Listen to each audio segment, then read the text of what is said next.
Hello, welcome to week 1. There's 2 things to do this week for classroom management.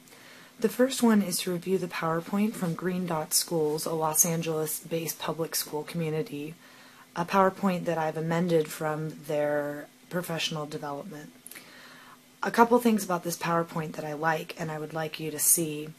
It gives a basic guideline for how to start the beginning of a school year or class to set it up for a positive climate, a safe and civil classroom with limits and procedures. Emphasis on the procedures. For example, one of the procedures that they talk about and I see as a major element to effective classroom management is being able to call your students to attention. That is something that you do every time it's time to transition to an activity or it's time for your students to receive information or instructions from you. One example of that might be when you're ready for your students' attention, you might say, mouths closed, eyes on me. At that time, students know that it's time to close their mouths and put their eyes on you.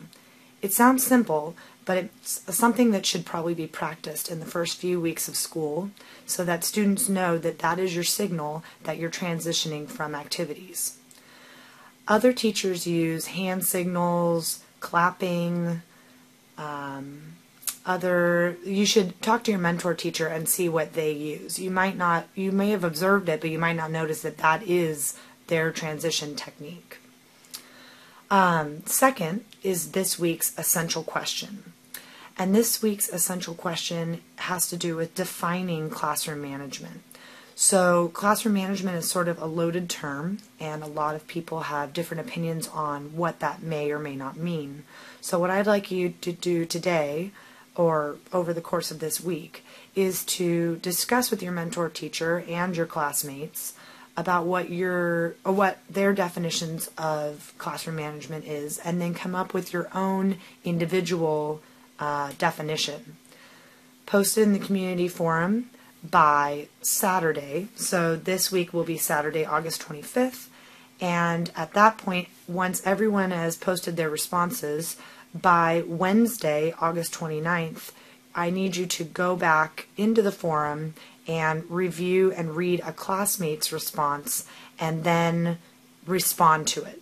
Please remember to keep all responses positive. We don't want anything critical. We want to be supportive in this classroom. I will also be reviewing to them, and I may respond to a thread that I find particularly interesting or exemplary of something that I think is worth discussing.